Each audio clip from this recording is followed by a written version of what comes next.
Well, so welcome everybody. Thank you so much for being here on a very warm Wednesday night. Can you hear the sound behind? I can hear it, the buzzing. This is so cool. I'm so happy to be here and so happy to see you all. I'm Tiana. I chair the Wakefield Environmental Sustainability Committee, and we love to have events like this where we bring the community in to learn about various things about the environment, the world around us, how we can be good stewards of our planet and our neighborhood. We love to have you all involved. And there are some ways to get involved. We are always looking for volunteers, and you can sign up on our email list in the back. There's a couple of events coming up, including this coming Saturday. There's a Recycling and Sustainability Day that our state rep, Kate Lipper-Garabedian, is hosting. It's going to be at the high school from 9 to 11 on Saturday. Lots of opportunities to bring things to be recycled out of your household. There's info on the thing back there, as well as you can find us on Facebook and on the town website, all sorts of info about that. And we're doing a sports equipment swap. So you can bring used or unloved sports equipment. And the swap is going to be August 3rd at the farmers market, noon to 11 to 1. Also info back there for that. So lots of other ways to get involved and things to do. We'd love to see you at more of our events, so sign up for our email list. And without further ado, I would love to introduce our guests and our bees. So Kathy Gallucci here is a Wakefield resident of 30 plus years and has been beekeeping since 2009. She currently has 2 hives in her backyard and has hosted as many as 5 right here in Wakefield. So I don't know if you knew that there were beehives going on right in town in backyards. And Kathy is also a member of the Essex County Beekeepers Association and has held leadership roles in that group. And has, that's the association that does the honey and bees at the Topsfield Fair. And then this observation hive, which you'll hear more about, is courtesy of our friend here, Nora Neal, who is also involved in the Essex County Beekeepers Association and has been involved with bees for 20 years, Kathy said, and has over 50 hives at her home in Topsfield with her husband, and has this great observation hive, which she got from a swarm.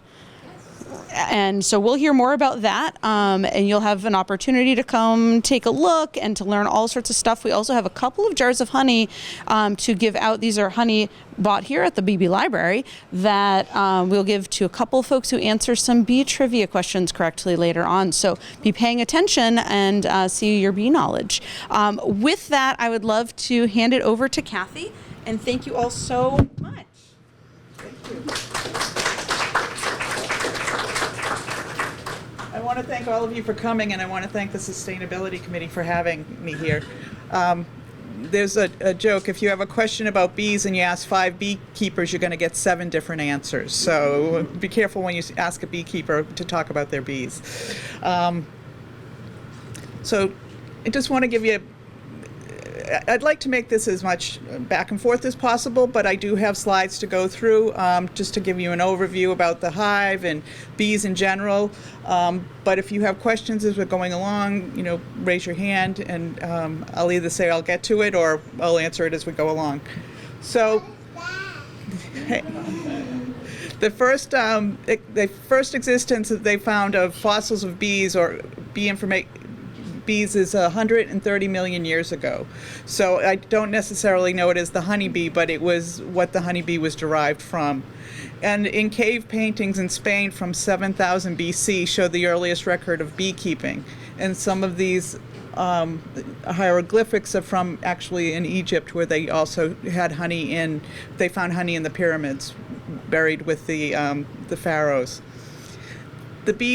Honeybees aren't native to America. They came over with the Europeans when they came to the New World, and Lorenzo Langstroth is widely accepted as the father of American beekeeping. Except if you ask somebody else, I'm sure there's other people that will say they're the father of American beekeeping. But he created one of the standard hives that's still used today, and it's the most common hive used in this area.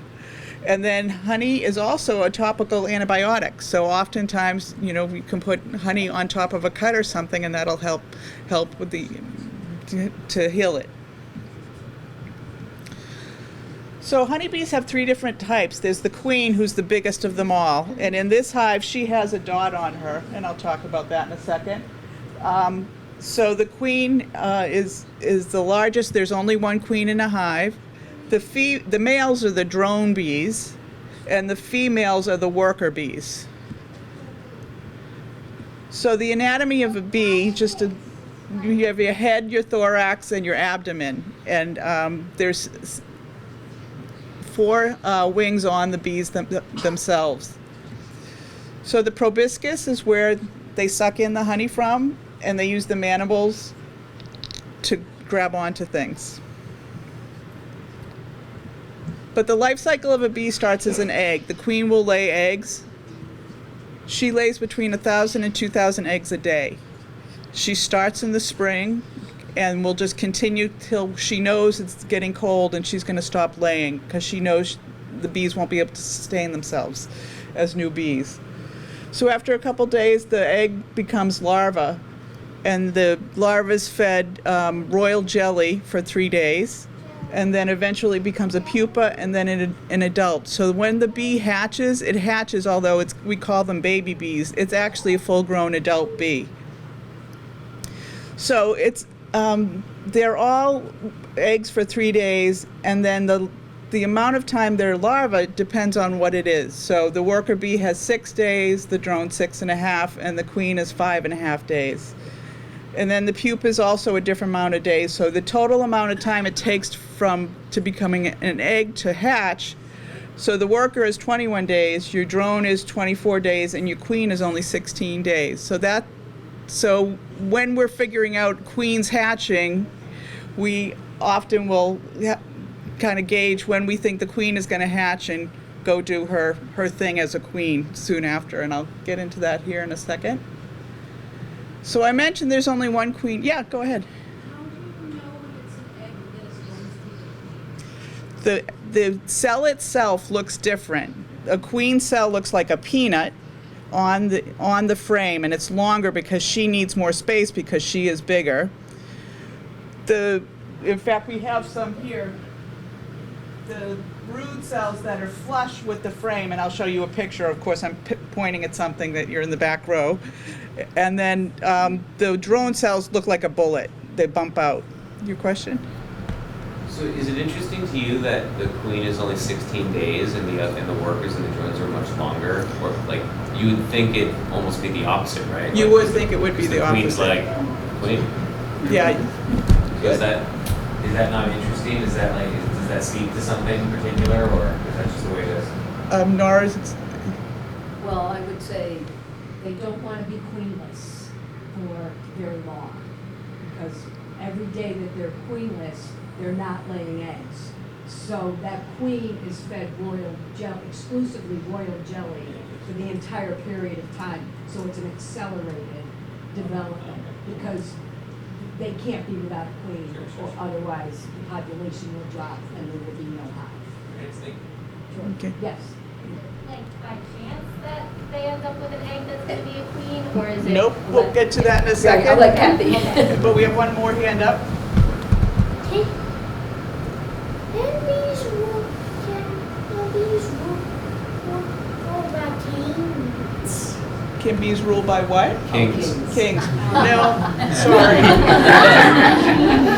That's just the way they're set up. They're set up as to be run by queens. No kings in the bee world. Yes? The queen. The lifespan of a queen is 3 to 5 years, although she usually doesn't live that long.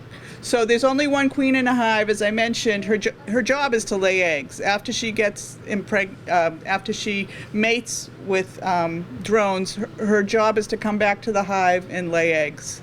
So she's cared for, fed and cleaned by her workers, which are usually her daughters, because she has laid all the eggs in the hive.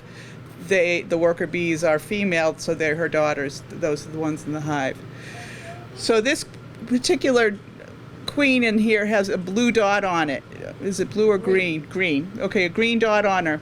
So for us as beekeepers to figure out what year we put in the queen in the hive, there's a system to mark them. It's not nature that puts the color on the back of the hive. It's the beekeeper or the people who are selling us bees, marked queens.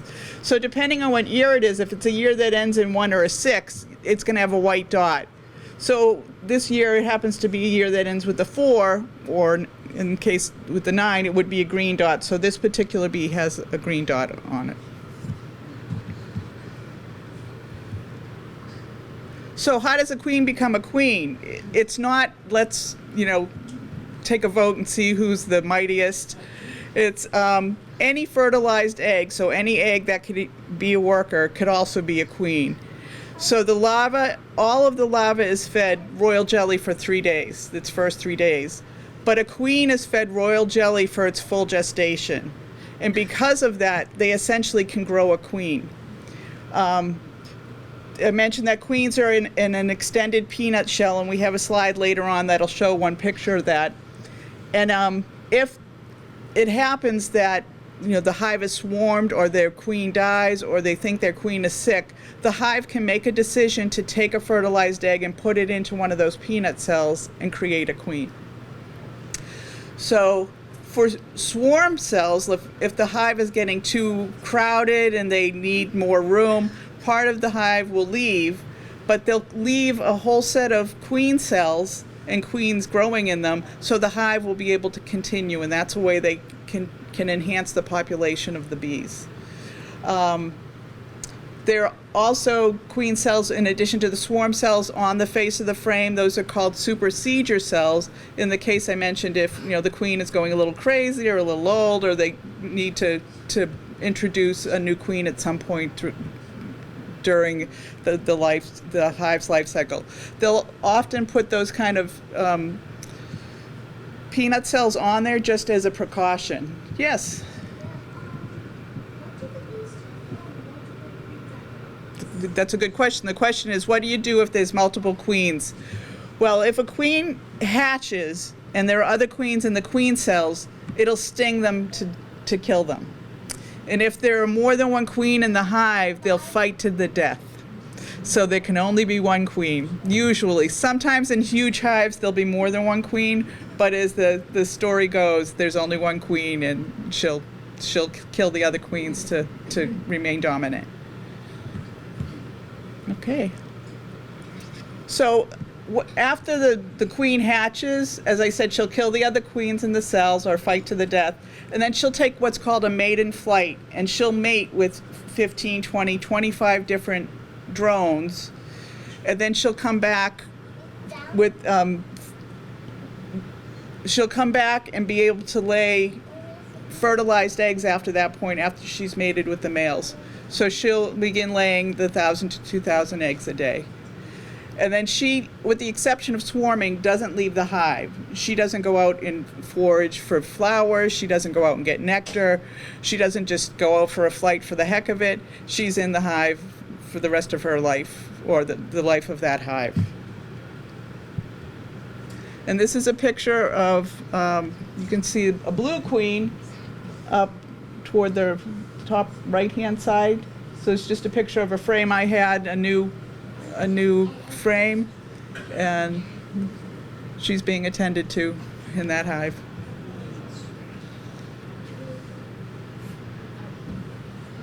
Now the drone is the male bee. Yes? So the queen mates once with the and then for the rest of her life, is that one? Yeah, she'll have a sperm sac that she'll have and decide if she's going to lay a fertilized egg or an unfertilized egg. They've had what they call super queens when they've done some studies that they've found they've mated with over 50 drones, but that's not the norm. That's just in some certain cases. She doesn't. It's a wild couple days, and then that's it. Yes. Does she seek out drones from other hives? Her pheromones will attract drones from a variety of hives, so they'll kind of know where she is and come and find her and then mate with her. So the drones don't have a stinger. They don't bring resources into the hive. They don't do the nectar or the pollen. There's only a few thousand of them in the hive, ideally, and their only job is to mate with the queen. So their job is to help propagate the hive. Yes? So if there's a few thousand drones, can you put that in perspective of how many bees there are? Yes. Yeah, at the height of a summer, a hive is 80 to 100,000 bees. So we were just trying to make a guess on this hive. This hive is probably around 3,000 bees.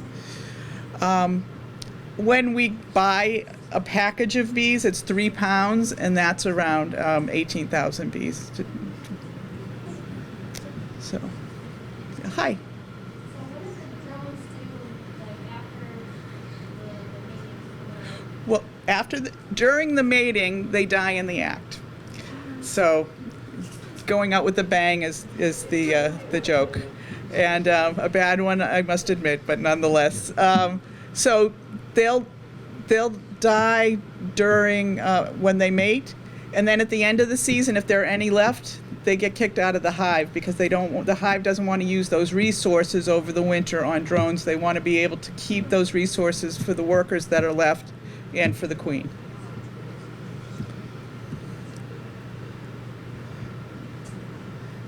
So the worker is the female bee, and she does work in and outside of the hive, and the jobs are assigned by age. There's some seats in the middle here if folks want to shift around a little bit. And of course, there's the front row. It's kind of like church. Nobody wants to come to the front row. And the jobs are assigned by the age of the bee. At the height of the summer season, a worker bee lives 4 to 6 weeks, and they actually wear themselves out. They work themselves to death in the summertime. Over the winter time, they can live between 4 and 5 months. So they can live 4 to 5 months, but by the spring, they're pretty old. You know, you're in a comparison, it would be like an 80 or 90-year-old person at that point. And you want to hope that the hive will be able to start laying new bees soon so that the hive can regenerate itself and continue on. So the worker bees produce 1/12 of a teaspoon of honey in its lifetime, and that's maybe your pinky nail worth of honey. So it takes one bee, that's all that they produce. And the fun fact is, to make 1 pound of honey, workers in a hive fly 55,000 miles and tap over 2 million flowers. And then in a single collection trip, a worker will visit between 50 and 100 flowers at a time. So they're covering a lot of ground when they're working. That's the name worker bee. So this particular picture shows the proboscis, am I saying that correctly? Yes. Taking the nectar from the hive, from the flower itself, and she's putting it into her honey stomach. And when she gets back to the hive, she'll transfer that to another bee who's waiting for it, basically throwing up the honey, and another bee will take it in and bring it into the hive and put it into the comb itself. So the worker bee's jobs, the first job after hatching is the bee has to clean its own cell. So you imagine being born and then having to clean your room. That's what it comes down to. Then they'll become nurse bees, where they'll attend to the other larvae and pupa.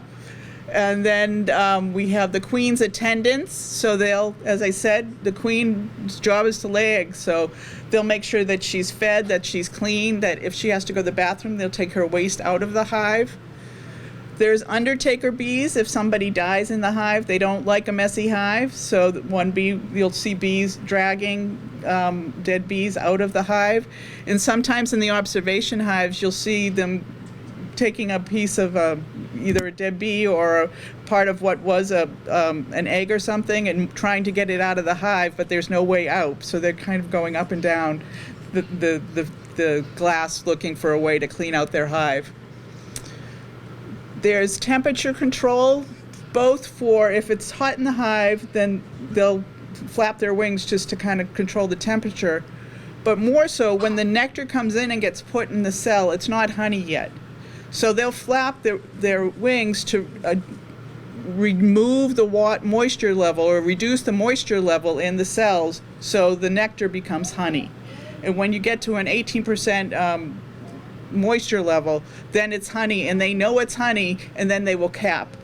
They won't cap the nectar cells until they know it's honey, and then they'll they'll go about and continue to do the same.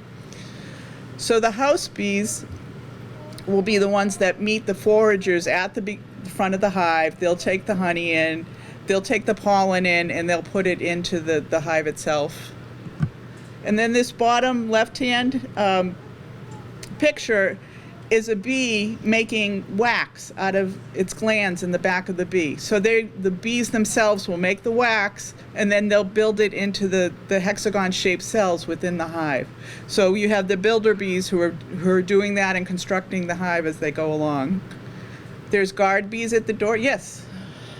In a worker bee's short life, will they do all of these different jobs, or will they be a house bee for their whole? No, they'll be all of these different jobs. They gradually go through it as they get older, and then there'll be a guard bees, and then they'll become, maybe not all of them will be scout bees, but they'll be scout bees or foragers, and that's the last 2 or 3 weeks of their life. And so the scout bee will go and look, where's the good stuff, where are the good flowers, where's the good nectar, and come back and report to the hive. And then the foragers are the ones that go and get the pollen or go and get the nectar and bring it back. And how do they talk to each other? Well, I mentioned pheromones a little earlier. So that the queen's pheromones, that's how she attracts drones during mating. But that's also how the hive knows that the queen is alive and doing well, is because they can sense her pheromones. Also, if a hive swarms, they'll follow that queen because they know where they recognize her pheromones. So if she ends up in one place, they're all with her, and they'll often stay with her during that time. The workers can release pheromones to tell people there's something happening in the hive, like as an alarm situation. The foragers use the pheromones to find their way home, and each colony has a distinct smell. So that's how they can get back to their own colony, because they recognize the odor, or the scent, I should say, of their particular hive. Then they also dance. I don't know if anybody here has heard of the waggle dance. I'm getting some nods. So that's where they communicate using their bodies, and usually using some kind of a figure 8 dance. And depending on how fast they're going, or what kind of movement they're doing, they're letting other bees know what they found to go forage. They're letting them know how to get there, which things include, like the wind speed and other things that they have to figure out along the way. So that's how they can communicate to where they're going to find the best resources that they can as a hive. So just to kind of re-highlight that, the scout bee or the forager finds a great food source and goes back to the hive to communicate the location. And they'll use the sun's position as a guide and waggle the body to direct everybody back to that food source. And by adding extra shuffles, it's estimated for every 100 meters from its home, the bee will waggle for an additional 75 milliseconds. I'm not sure who timed that. I tell you, I have no idea. Not my hive. And then the more plentiful the food source, the longer the dance will last. And then after receiving these directions, the rest of the hive can fly off to harvest the newly found supplies. So that's... And then they also have a round dance, which lets the foragers know that the food source is close by, so as they're in flight on their way. I'm going inside the hive now. Does anybody have any questions about finding it? How far do they usually travel? They can travel 3 to 5 miles. So if stuff is closer, they won't, but they can travel that far if they have to. So within the hive, they make the comb, creating those hexagon cells that we've all seen so often. that are used for both raising the babies, called the brood, storing nectar and making honey, and storing pollen. Hi. In the world, oh, I don't know. Thousands and thousands and thousands and thousands, million, probably more than that even. You're right. Sounds good to me, yeah. A zillion bees. There are over, in addition to honeybees, in the United States, there's over 400 types of bees. And within Massachusetts, there's over 350 types of bees, in addition to the honeybee. So, the brood, what's covered with the yellow wax, that's brood, or the eggs or the bees that are growing inside of it before it hatches, waiting for an adult bee to emerge. The nectar is kind of a shiny liquid.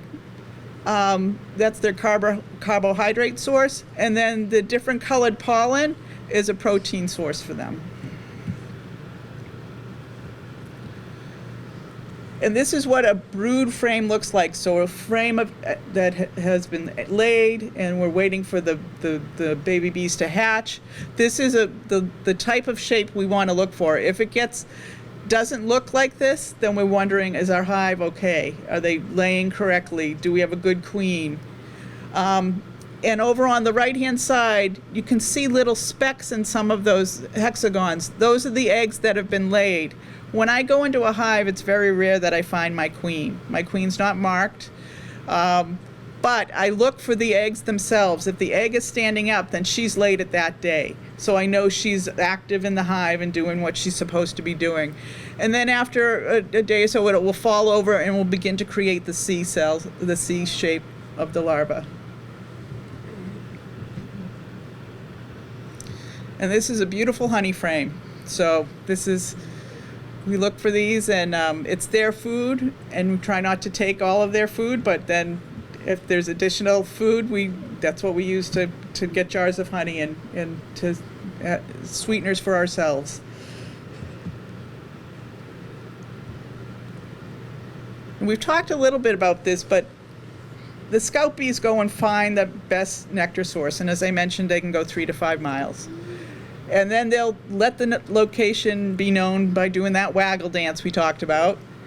And once they find the best nectar source, they'll stay there until it's gone, till they've depleted everything they need to get from it. So those forager bees, the field bees, will collect the nectar and bring it back to the hive. They'll take it in with the proboscis and store it in their honey stomachs. And once the honey stomach is full, she'll return to the hive and greeted by another one of the house bees, who will take the honey from her. And it's during that transfer of honey that where the enzymes are added to create the honey itself. And the bee will then enter the hive. The house bee will enter the hive, bring it and transfer it either to another bee or put it right into a cell where they'll begin to fill up the cells. And then once the nectar's in place, we'll have those bees, those who do temperature control, taking their wings, fluttering their wings, thank you, lost a word here, and then to get the water content out of the nectar to create it to a level where it is honey. And then after they do their fanning and the moisture level's right, then they'll cap it with wax. So that frame we just saw was all capped with wax. Swarms. Yes. Go ahead. Yeah, you. So you mentioned that they're gonna go to source until it's gone. What it actually means, like, if flower blooms, is it producing certain amount of nectar and stops, or it's continuously producing nectar? Well, like, what it's... I'm gonna answer, and then Nora tag team on me if need be. So they'll only have a certain amount of nectar in a flower because the flower only has a certain life cycle. So they'll try to get as much nectar out of that flower as they can possibly. Is that? I would, well said.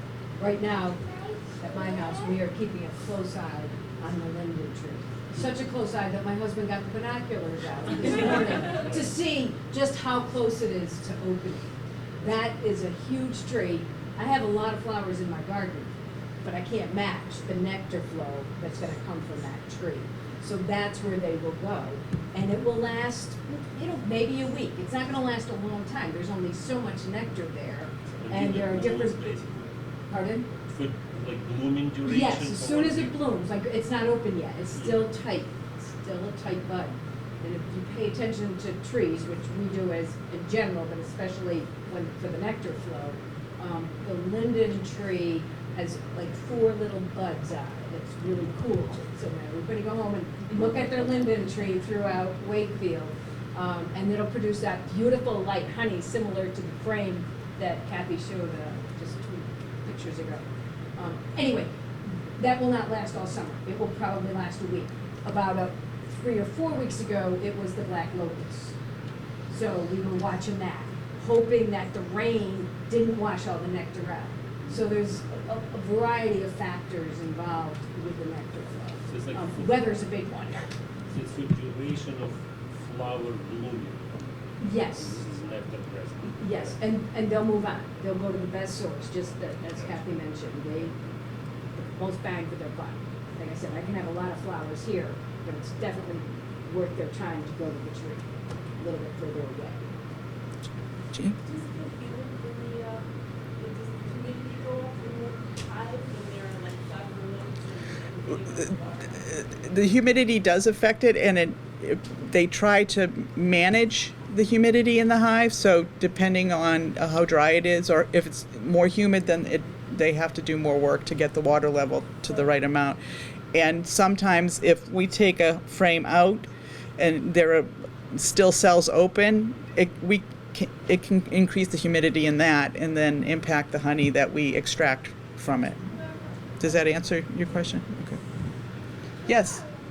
Are the cells in the hive single purpose, or would a cell be used for an egg, and then after that egg hatches, that cell is next used for honey, and then is where some of those activities happen in the hive specific, or? Yes and no. Ideally, there are certain places in the hive where you'll see more of the brood, and on the outer edges of that, you'll see the honey. And as you get toward the outer parts of the hive, you'll see more honey and more pollen. However, if for some reason the queen's not laying, they'll put honey nectar wherever they can. So something may have been used for brood, but they will use it for honey or nectar at that point. So, one of our distinguished guests in the audience is actually in this picture. So, we had a swarm at a friend's hive earlier in the week. They decided to swarm along her driveway and her car tire. You never know where they're going to go. I mean, and where they'll just follow the queen wherever the queen lands, and they'll hang out until a scout bee goes and find a new place for everybody to live. But before that scout bee finds a new place, that's an opportunity for us as beekeepers to get some more bees to start another hive. So that's what I did. Yep.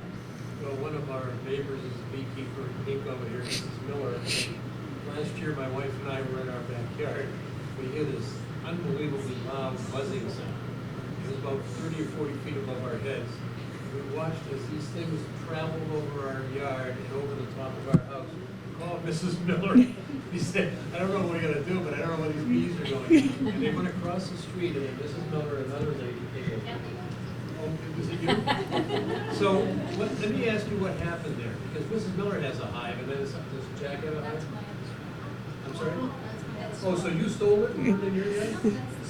Well, what we did take that, for that particular instance last summer, we shook them into a box. They're pretty docile. And you had a cardboard box, Yep. and you guys were like flipping them. Right, we were just shaking them right into the box, and then we brought them back and we put them in a new hive in her same yard. But I think it was too close to the old hive, so they were thinking, "Oh no, we're still over flooded because we can smell the pheromones and everything nearby."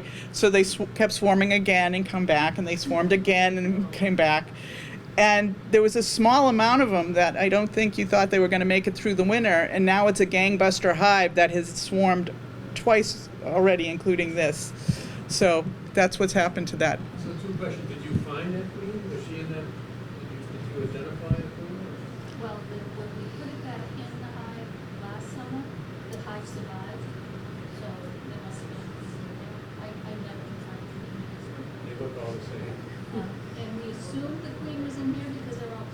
Yeah, we assumed the queen was in here, and I put it in a hive, and I checked the hive yesterday, and sadly, I could not find evidence of a queen. So I don't know that there's a queen in the swarm, or if something happened to her between Sunday and yesterday. So second question, and you mentioned there's 400, unrelated to swarms, there's something like 400 varieties of bees. So I see these big fat black and yellow, like I call them bumblebees, and they're going from flower to flower. Yep. Are they not, they're not making honey? Those are not They bees? might make, not necessarily honey, but they'll take some of that as food for themselves, but it's not in the plethora that the honeybee makes. They'll have some for themselves, but they're not going to have, create frames full of beehive or wax or anything like that. They'll just keep some of it within. Usually most of them live in the earth. They create hives for themselves, and they'll keep some within there for their own purposes. So this is swarms. It's a way for us to get more bees. And somebody was asking about the queen cell. That particular, the top picture on the right, that's peanut is what a queen cell looks like. And sometimes it's on the bottom of the hive like that for swarms, and sometimes it's in the middle of a frame itself. So it's just a natural way of reproduction in the bee world. There's not enough room in the house. Some of us have to go. So the queen will leave with part of the hive, but before they leave, they'll make sure there are frames of bees waiting to hatch, including those queen bees. So within a short amount of time of them leaving, one of those queen bees will hatch, as I said, kill all the other queens, go out and have a mating flight, come back and start laying eggs in that hive again. And in the meantime, new bees are being hatched from the frames of brood that they left. Adding supers, this particular box I have up here, we call the boxes of the beehive supers. There's deep, medium, and shallows. This happens to be a medium. One way we minimize or try to avert swarms is to give them extra room. So we'll add boxes on top. So sometimes you may have seen the white boxes that look like beehives, but you see them stacked pretty high. That's because they're trying to get more honey, but also giving them more room within that hive itself. Swarming does reduce the population of that first hive, so it might take a little bit of time for them to kind of re-ramp themselves back up again. And that's why it's important that a queen come back around. That's why 16 days versus 21 or 24 days makes a big difference, because you want your queen to hatch as soon as possible and to get back right in the hive and laying in the hive. Any questions on that? Okay. We'll just kind of go through these little quick. Just in the spring, the first thing we do is, did our bees make it? Is my hive still alive? And if reasons they may not have is they didn't have enough food, they didn't have enough bees to keep warm, the disease or pests, and then moisture in the hive. They can manage the cold more than they can manage the moisture. Once they get damp it all, then it's a downward spiral from there. If they do make it through the winter, they'll rebuild their populations, and if they don't, then the beekeeper will clean up the hive and install a new hive. So one thing we do is we get 3 packages of bees and a queen. So this is what it looks like, a little screen house full of bees. And then we have a hive set up, and we really just dump it into we set the queen into the hive itself. She has a little queen box.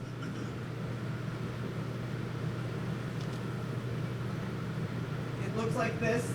One end has candy in it, so she'll begin to eat candy one way, the other bees will eat the candy the other way, and by the time they've all finished the candy and released her, they will have accepted her. They'll have sensed her pheromones and accepted her into the hive.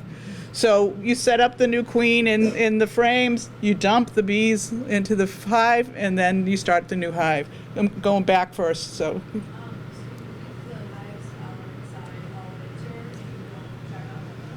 You don't, you might go and do it like a weight check. You don't want to be opening up the hives in the cold weather. You might do a peek. Sometimes we'll have I put on what's called a candy board, so it's solid sugar. I'll peek to see, are they eating that? What are they doing and going on? But otherwise, yeah, you leave them outside all winter long. When you say candy, It's white sugar with water and a little bit of vinegar to keep it, all good. And it really is just solid. We call it candy board, but it's really solid sugar for them. Did somebody else have a hand up? Is there any technological devices available to actually peek in the hive during the winter? Yes, in fact, I'll show you one in a second here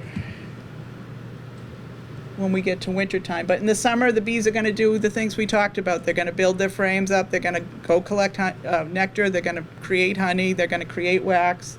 We try to check on the hives every few weeks. Later in the season, they get a little more cranky because we get cranky with the hot weather. They get cranky with the hot weather. And they'll let you know about it if they don't want you in their hive. After all, you're taking the roof off their house, so it's a little invasive. But here we get to some of the technology we were talking about. There's a way to figure out the heat, a device with figuring out the heat in the hive. And so you can get a sense of, so if that ball of light, that's where the hive is active and they're moving within that space. Because in the wintertime, they don't hibernate. They just stay in a ball and kind of move in and out of the ball to keep each other warm. And you hope that they're close enough to their food source in the hive that they can eat what they need to eat to get through the winter. They may go out for a cleansing flight because they won't go to the bathroom in the hive, so they'll go out to relieve themselves if it's a day that's like 40 degrees. So in January or February, you hope to have a 40-degree day or so they can get out and do a cleansing flight and then come back in. And then once spring is on its way, the queen has a sense of spring coming, she'll start laying eggs again. So as I mentioned, those worker bees that are still in the hive are pretty old. You want to be able to get new life or new bees into the hive so the hive can continue on. Did that answer your question about this? Okay. I have a silly question. Yeah. So you said that they are going outside for the gastronomic purposes. Yes. When it's like 40 or above, what's going on with them if it's like very long period? If they can't, Yeah. they get something called nosema, and they can get backed up, and that'll kill them. Yeah. So just quickly, a couple diseases. One of them is European foul brood. It's a bacteria disease. It affects the bees in the West. A hive can usually live through this. What we're seeing a lot more of that a hive can't live through is American foul brood. And it's extremely contagious. So if it's found in a hive, the hive has to be destroyed. So the hive will be burned and the bees will be killed because they can go and give it to another hive. In fact, we still have an auction every year, and people would donate wood, maybe a hive that was a couple years old that they weren't going to use anymore. We've stopped doing that because it's just too dangerous now with American foul brood. Chalk brood is a fungus that can be in the hive. Deformed wing virus, the bees will have deformed wings. They won't be able to fly because of that particular virus. And pesticides, particularly neonicotinoids, are toxic to the bees. Almonds are one of the biggest crops for commercial beekeepers in the United States. I mean, beekeepers from all over will go to California for the almond crop. It pays very well, and that's what they do. And oftentimes they would leave their hives in feral fields like in Iowa. Well, now they've started planting corn using niconites in those fields, which has really impacted the bees that were being used on the almond crops. And the other pests, the varroa mite is bigger concern or equal to the American foul brood. It's like a tick that will either get into where the larva is laying or will bite into the bee's body, thus making it more susceptible to other diseases in the hive. This is important to monitor and treat. And again, if two hives are near each other, then the varroa can spread from one hive to the other if one isn't treated and the other one is. And then a few other things. We have small hive beetles, which can slime your hive a bit, bee louse, a greater wax worm and moth, which will create all kinds of webs within your hive and make a mess of things, and then ants. Now, if you have a healthy hive, it will manage pretty much all of these things. So it's only when your hive is too small or too weak is when the potential of these particular pests can take over. And then we have our good old mice and skunks. Skunks like to eat the bees themselves. They'll shake a hive to get the bees to come out and then eat them. And then good old bears like the honey. So it's not just Pooh Bear, it's all bears. And then we just have some suggestions for different sites for where you can find out about plants and flowers that are good for pollination and different things in different months. And so, Jane? What about climate change? I know like we all live through warm winter. What impact does that have? It's definitely having an impact on the bees. With the that as well as the pesticides that are being used, which is all tied in together there. So that's really doing a job on the bees themselves. And there are places in China, because of the pesticides, they no longer have bees and they're hand pollinating trees. And if Einstein said, if bees go, then we go 3 years later, I think is what he said, because bees are one of the pollinators, or prime pollinators for so many food sources. So you have anything else on that, Nora? Okay.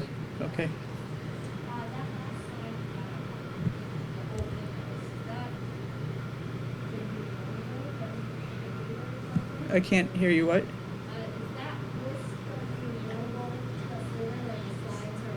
I'm happy to make the slides available, and maybe I'll work with.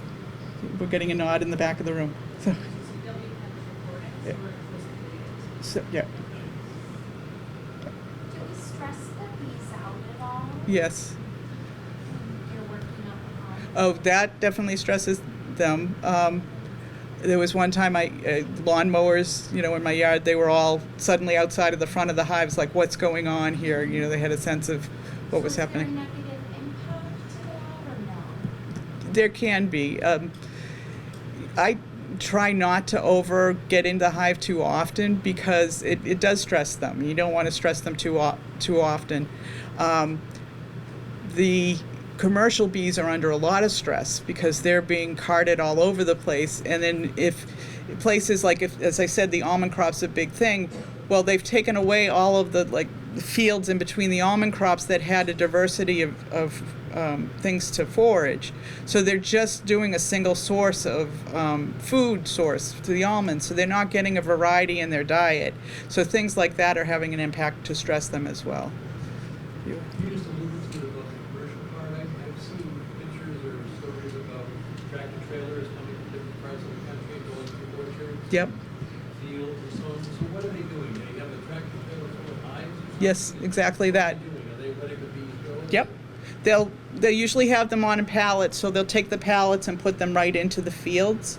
And then the bees will do orientation flights so they know where they are. And then they'll go, and the forager bees will go and begin to pollinate those trees or whatever the case they are. And once you get that through that season, then the commercial beekeepers will pack up and take their bees and go on their way. Yep. Sorry, one more question. Is there a bigger benefit for them to have native plants and flowers, or does it not matter if the plant isn't native? Ideally, I think there's a movement to have more native plants in general, Yes. but the bees came from Europe. So they're going to go wherever they can find a good nectar source. Okay, so it's a benefit, but not like a must. Correct. Yes. If we were to see a storm in our backyard, what's the next What's to do? step? There's Essex County on our website has a place that you can either call in or just email, hey, there's a swarm.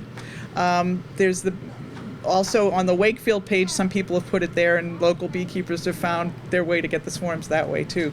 But we have a swarm committee where they'll send out, say, hey, there's a swarm, can somebody get to it in a certain amount of time, and go ahead and get to it.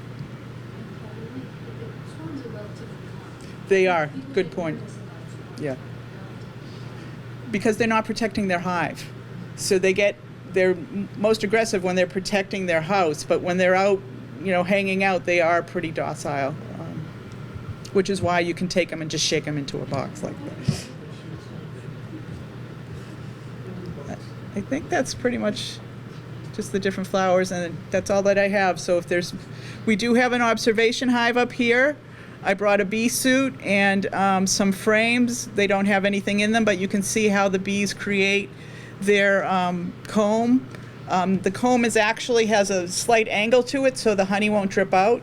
So when we are extracting the honey, we take the top layer of wax off and then put it in an extractor that with centrifugal force spins the frames to pull the honey out.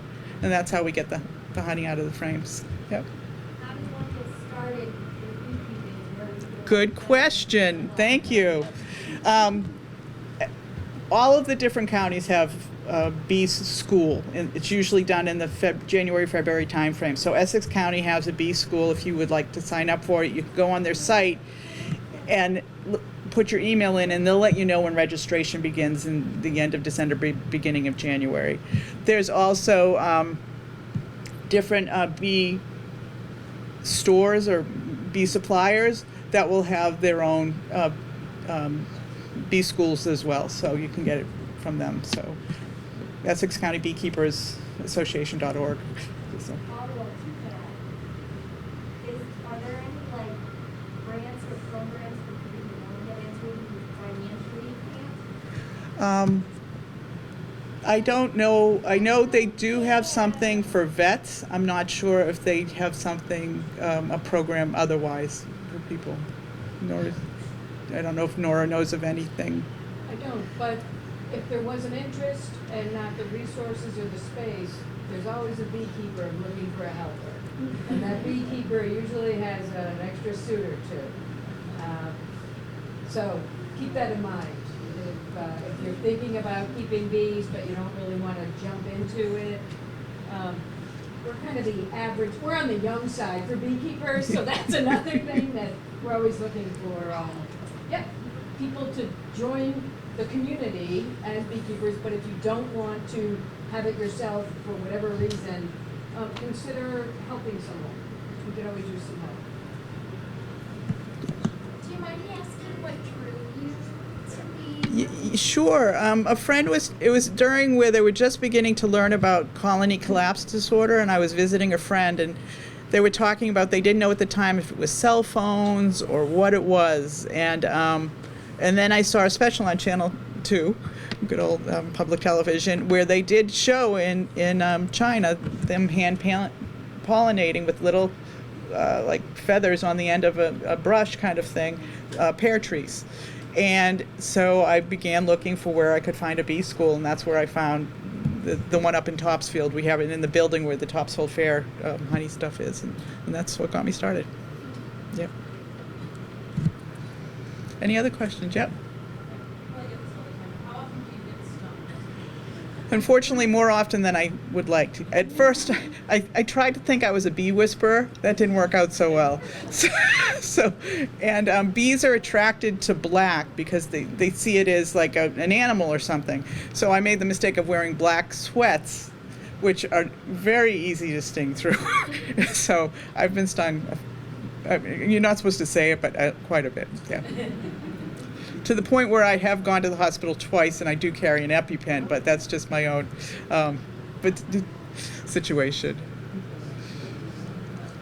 And beekeepers are crazy too, so there's the. Yeah. We try to leave the 2 deep boxes. If you're using a Langstroth hive, consider their house. So don't take try not to take anything from that part of the hive. And some beekeepers will keep another box on top of that for the winter to winter them over, or do some other kind of supplemental feeding. So that's, yep. In terms of starting, like when you're placing your hive, are there location things to be thinking about as far as like how many trees are around, how much space? There are things to consider, but I've seen them everywhere. So sometimes they'll say you might want to shelter from the wind, or you want some place that's going to get the morning sun or better sun as the day goes on. So those are things that they make suggestions about. I think I saw another hand back there. So we take one of the frames, which you can take a look at, and take the top layer of wax off of it. Either we have a comb kind of thing that you can work through it, or there's heated knives that will take the top part of the wax. And then there's both manual and electric extractors, which are round stainless steel, almost drums, with a situation in it that'll create a centrifugal force around. So you put the frames in there and spin them, and it will pull the honey out of those. And then into that drum, there's usually a funnel or something on the bottom of it, and you'll filter it through a screen, because you're still going to get some wax and bee parts and that sort of thing in it. And from there, you'll just jar it. What do you use to get the actual super boxes off with the honey in them? Do you like a fume wood, or you? Oh, I've used a bee escape. That's one way you can. It's another kind of board with. The bees can go out, but they can't go back in. So you can get the bees out of the box that you want to take off to extract. Or sometimes, if it's only been a handful of frames, I'll just brush the bees off of it and put them into another box, and then take that box and go, or swap them out. Yep. Is it possible to make beeswax candles Yes, absolutely. Yep. from one hive? Maybe not so much from one hive, but over the course of time, you'll melt down frames that you have, and clean the beeswax over time.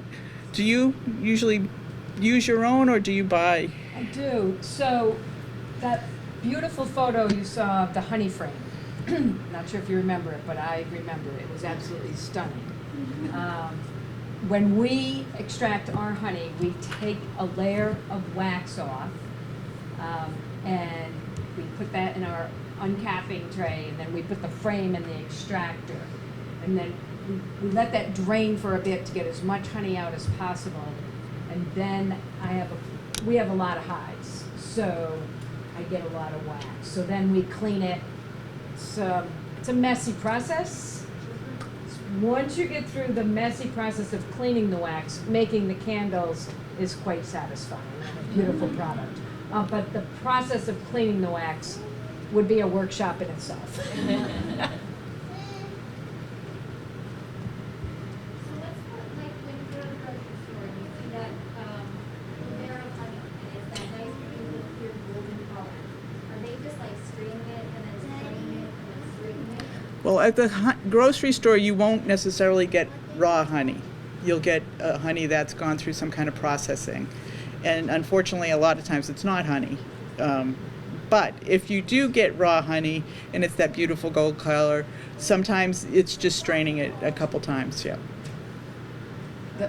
The nectar source determines the color more than anything, especially with the raw honey. So the early season honey that this frame is probably from will produce that nectar produces a very light honey. And as the season goes on, it gets progressively darker. So it's about the flowers. You just want the light color from your tree. Yes, my linden tree. So Yeah. do you just like let them fill up those boxes with, Yes. and then take it off so that you just get that kind of honey? Or not We really? try to keep track. Right now, there's been a good flow on, so we have a lot of full boxes. So I actually hope we have plenty of space for that linden tree when it opens up, because we haven't started taking them off yet. We tend to try to take them all off at once, just to because otherwise it would be all consuming, the process of extracting and taking it all off. So we do it, I say it once, it's over probably a week. Roughly how many times per season would you be actually going in and taking blocks apart to get them? Yeah. For us, we prefer to do it just once a year. We might start like late July, early August, and then do it continuously from then on. But we have a lot of equipment, we have a lot of boxes, thank you to a variety of sources. So we tend to put all of our honey supers on and not have to swap them out. That's our approach. And for a small beekeeper like myself, I might have 2 boxes on and one of them's filled, so I might do that. So I might end up doing it like twice a season or something like It that. really depends on the size. Because I'm just doing 1 box, she's doing many, many, many. So, is there any other questions? Yep. Do they know there are observation like them? And they see us, are they stressed out that they're in a library? I wouldn't say they're stressed out because everyone's quite respectful of their home. There's no banging. There's not a lot of noise. They don't particularly like the light like this, but it's not a long-term thing. They're not going to get overheated. They're okay. We would hear them if they were stressed. We would really hear them. Yeah. They're pretty calm, right, guys? Yeah. Hopefully everyone will get a chance to come up and see Yeah. it and ask more questions and maybe watch some bees emerge, maybe watch the queen lay an egg. A lot of good things going on in here. Do you have an idea how many beekeepers we have in Wakefield? I don't.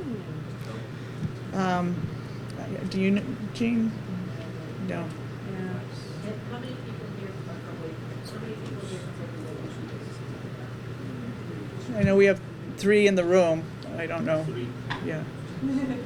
In Essex County beekeepers, we have about 250 people signed up, and there's probably double that in the county because you're getting up into a lot of the farm area and things like that up as you get more north. Yes. Well, I'll do an easy one first. Lorenzo Langstroth, who was the father of beekeeping, his birthday was December 25th, 1810, I think it was. So does anybody have a birthday on Christmas? Or close to it? Yes, no? Any December babies? You wait. When's yours? August. So the Christmas in August, December 13th? Okay. Well, congratulations, you get 1 high. Thank you. And the other, does anybody remember how much honey a bee collects in its lifetime? 1/12 of 1. That's right, and you had your hand up first, so although there's probably a lot of